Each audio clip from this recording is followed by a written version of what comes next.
I'm going to address a few logical fallacies that a lot of people are applying and are not even aware of the fact that they're doing it. I'm going to show you also why those things are logically incorrect and you cannot use them. Okay, I'm going to start by a demonstration. I'm going to show you this wallet. You can hear there are coins in this wallet. I'm going to make a statement about these coins.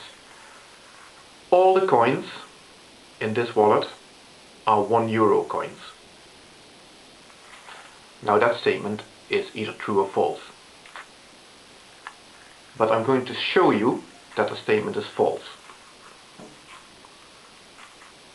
I just picked this coin out of this wallet and it is a 50-cent coin. The statement all the coins in this wallet are €1 coins is false. And how did I demonstrate this? By producing one exception. That is all that is required to prove the statement, a statement about all the elements in a set false. The only thing that is required is to produce one exception. You need to keep this in mind because next it is going to get a little bit weird.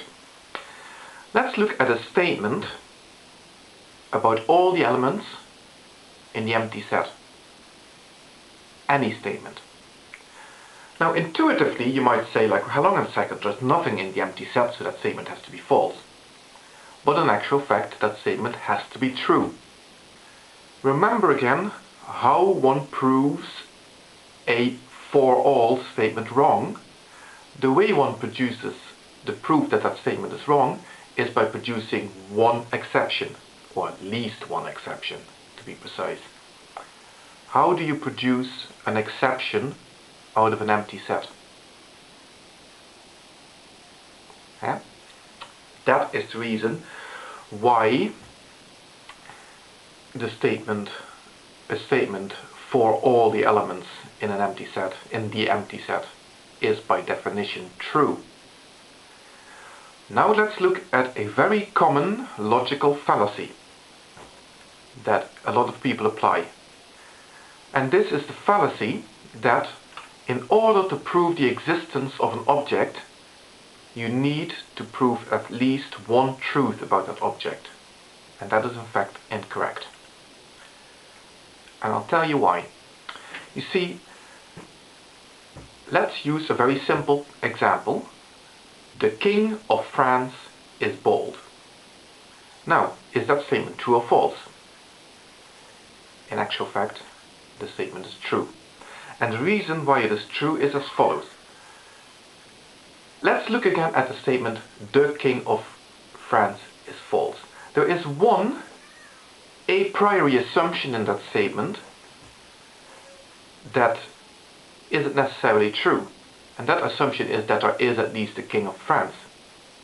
That there is such a thing as the King of France. So in order to avoid making such an assumption, we can rephrase the statement as follows. For all the elements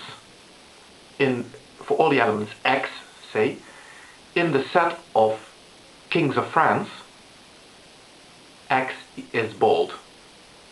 Now do you see why the statement is true? Because again, the set is an empty set. And that brings me to the fallacy in question. The fallacy stating that in order to prove the existence of an object, you need to prove at least one truth. In actual fact, that is exactly the wrong way around.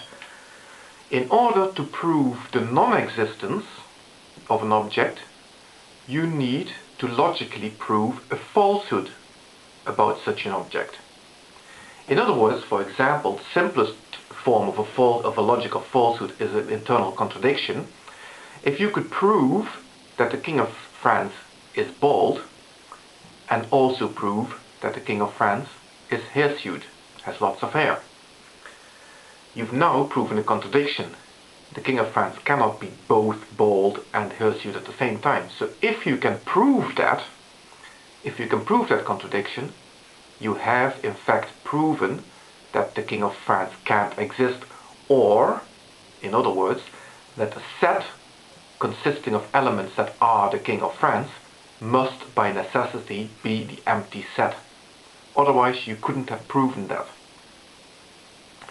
And that is, I reckon, a logical or a natural progression from another very common logical fallacy. And that is one where, from the premise that A implies B, people conclude that not A therefore implies not B. And that's not true, of course. The actual implication is that not B implies not A. That was a very, very quick run through basic logic. But you'd be surprised how many people don't seem to get this.